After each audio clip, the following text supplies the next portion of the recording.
Welcome back, everyday Americans. You've rejoined the Constitution Study. Thank you for being here. As promised, I have a guest with me right now. Bobby Ann Cox is an attorney from New York who's got a very interesting case she's working on. Bobby, thank you for taking time and spending some time with us here at the Constitution Study. Yes, thanks for having me on. Good to be here. So, tell us a little bit about you and a little bit about this quarantine quote unquote quarantine camp case that you're dealing with in the Empire. Yeah, so I'm an attorney here in New York State. I've been practicing law for over 25 years now. And my focus since 2020, when COVID hit, has been really constitutional law, issues dealing with government overreach, intrusions upon the rights of the citizens. And in New York State, we have a lot of that going on a daily basis. Our government here at the state level is simply horrendous. I mean, it's one party rule. There's no checks and balances at all. One party controls, the entire New York State legislature, the governor's mansion, the attorney general's office. It's really a toxic situation. So there Yeah, is a lot. just so you know, I am a refugee from the Empire. I lived most of my life in New York State and I escaped to Tennessee. So, Yes, a lot of people have fled New York State in the past just few years, really. I think people are tired of the government overreach and then the cost of living because the policies coming out of Albany are so atrocious that it has just hijacked our economy, and it is extremely expensive to live in New York State right now. Inflation is one thing, but then the cost of everything, from food to gas to housing, and it is 100% from Albany, and the absurd laws that they are passing and the policies they're pushing out. So, one of those such policies came about in 2020, and it's called the Isolation and Quarantine Procedures Regulation. So the Department of Health created this regulation, which basically gave the Department of Health the power to pick and choose which New Yorkers they were going to lock up or lock down. So they could have locked you in your home, or they could have removed you from your home and put you into a detention facility of their choosing. And you had no say where you went. There were no restrictions on how long they could hold you, so it could have been indefinitely. There were no restrictions on who they could take, so it could have been you, but it also could have been your child or your grandchild. They had a provision in the regulation that said that they could use police in order to enforce their notices or their orders of isolation or quarantine. And there was no due process notice required. So they could have just knocked on your door one night when you were having dinner with your family and told you, sorry, you need to come with us. We have an order from the health department that you need to be quarantined. Um, the most amazing part of this regulation is that there was no requirement that the Department of Health prove that you were sick. They didn't have to prove you were exposed to a communicable disease. So they could have just taken you for no reason whatsoever, no proof that you were sick or exposed, and thrown you into a detention facility for however long they wanted. It was horrendous. It was the most unconstitutional piece of, it wasn't legislation, so I don't want to say legislation, but government procurement that I have ever read. yeah, so And let's so I just sued them. good because it's music to my heart, but because you're basically talking about wadding up the Fifth and 14th Amendments and saying they don't matter anymore because, well, we got COVID.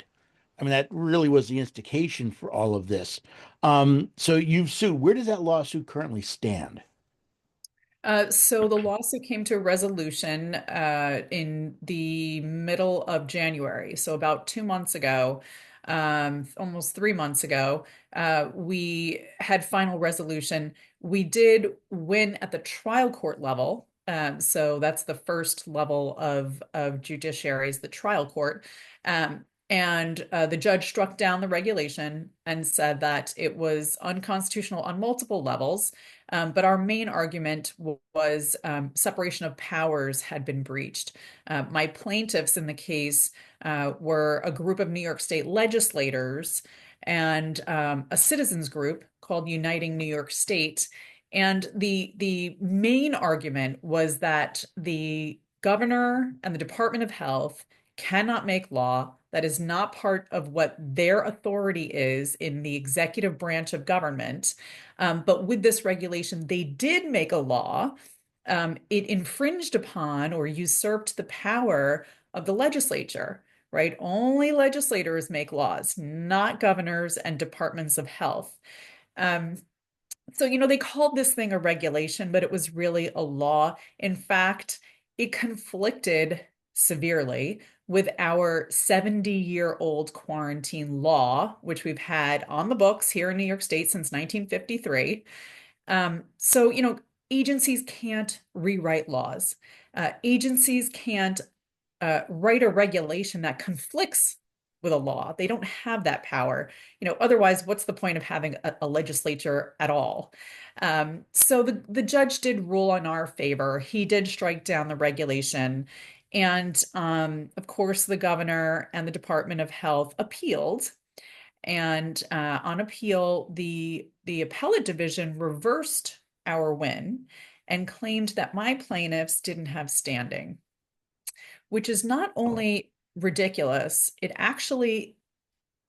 flies in the face of long-standing Court of Appeals case law. So Um, wait, the legislatures who are the sole power of legislation in the state of New York don't have standing to sue when an agency deprives them of a power delegated to them by the Constitution of New York. correct. Okay. Correct. So it was a really ridiculous decision from the appellate court. It was, as an attorney, if you read the decision, it doesn't even make sense. I've had other attorneys, constitutional attorneys, read the decision to discuss it with me, and it's just baffling. I mean, none of them could even understand how they could possibly have ruled that way. So, here we go. The courts are captured in New York State.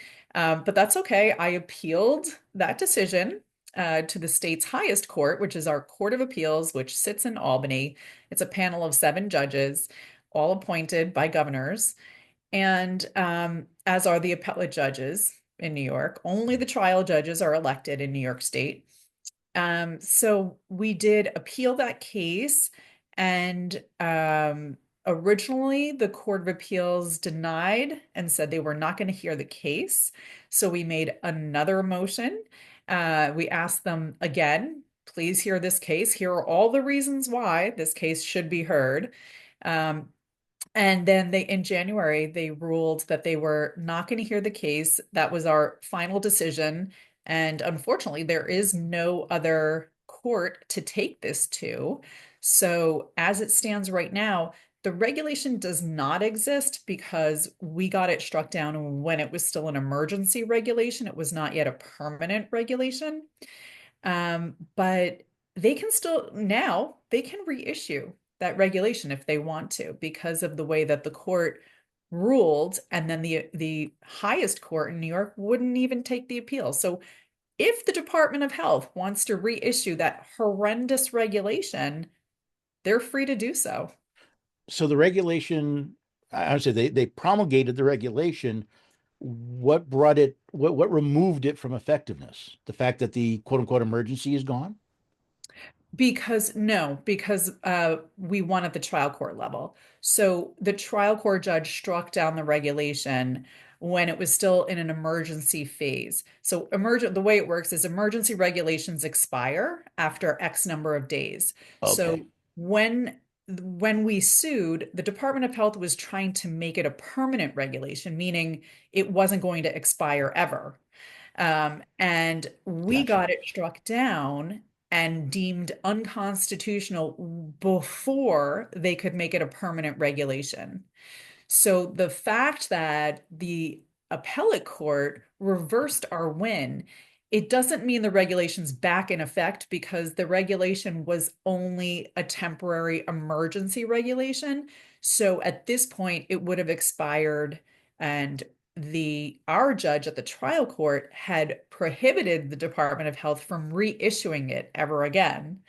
But now, because the appellate court reversed, if the Department of Health wants to reissue, they can. So it's not currently in effect, but it would be very simple for them to reissue the regulation. It's not a very difficult process. It's a sort of Damocles over the head of every citizen of the state of New York. Now, okay, so I understand that part, and I love the fact that so the trial courts judges are elected. It's the Mhm. appointees that say, no, no, no, you can't contradict us. We're the government. Um, have you considered or prepared just in case a 1983 action, taking this to federal court? No, you can't. It's not feasible. You can't go to federal court on an issue like this. There's no federal question. This has everything to do with New York state law, New York state regulations. So it's not Well, if they were possible. to reissue the law, if they were to reissue the regulation, it would certainly abridge the Fifth and 14th Amendments of the Constitution, which would put it into federal court, the Constitution of the No, United States. you don't have an injury. The only way to do it, unless you're going to wait until someone's thrown into a quarantine camp, the only way to do it is separation of powers, which is not That a would federal not be a federal issue. institution.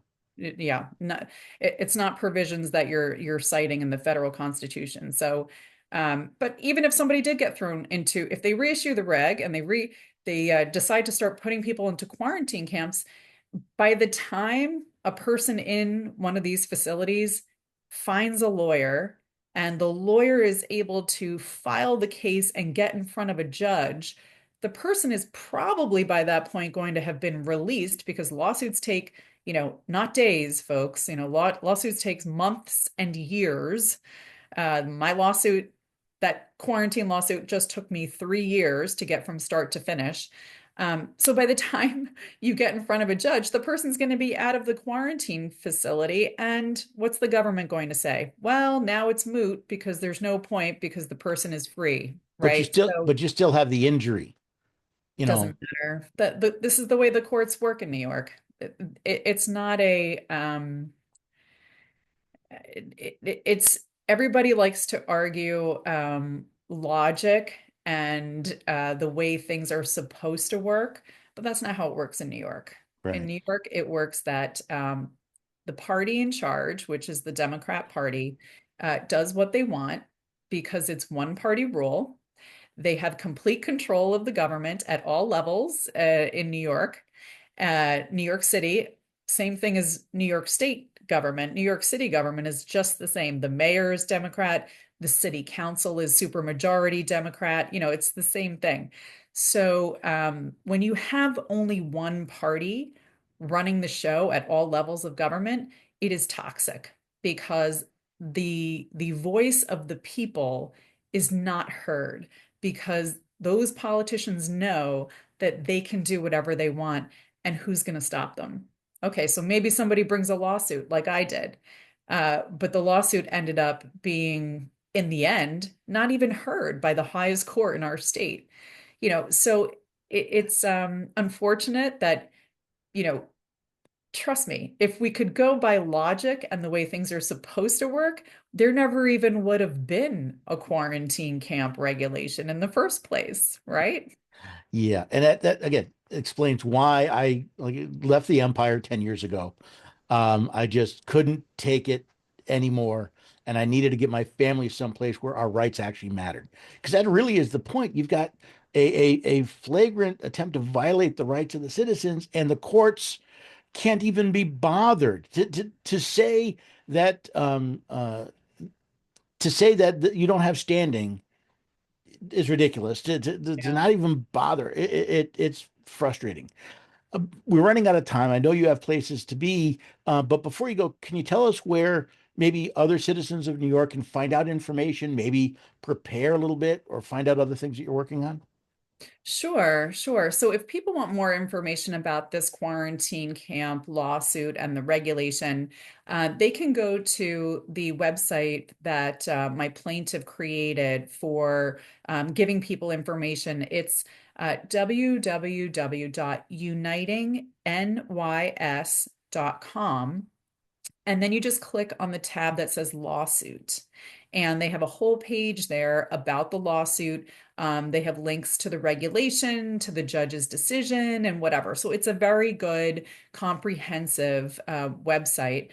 And they also have on unitingnys.com where you can sign up for, they send out a weekly newsletter each week by email. And it's information, not necessarily about the quarantine lawsuit, but more about issues going on around the state, government overreach, what your rights are, the Constitution, and whatnot. So I do encourage people to sign up for that. If they want more information about the work I'm doing, you can go to my website, which is coxlawyers.com, and you can read up. I have a media tab there. You can read up on articles I've written or interviews I've done.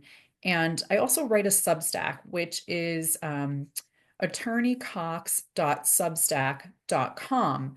And I send out an article once a week. It comes into your, if you sign up, it comes into your inbox. And it's always something that's legal related. So I am typically explaining some sort of a legal issue that's going on. Could be nationwide. Oftentimes it is. And that's good information to have. So I do encourage people to try to stay involved, and being involved starts by being educated about what's going on. Um, and yeah, I mean, I'm working together with Uniting New York State to the organization to do voter registration drives throughout this year and next year because, Kathy Hochul, the governor, is up for election next year. So is Letitia James, our attorney general.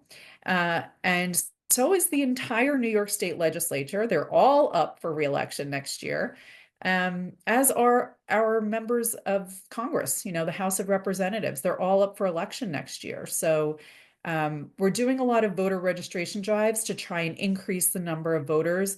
There are a lot of New Yorkers that don't vote just because they're tired of all the politics and the shenanigans.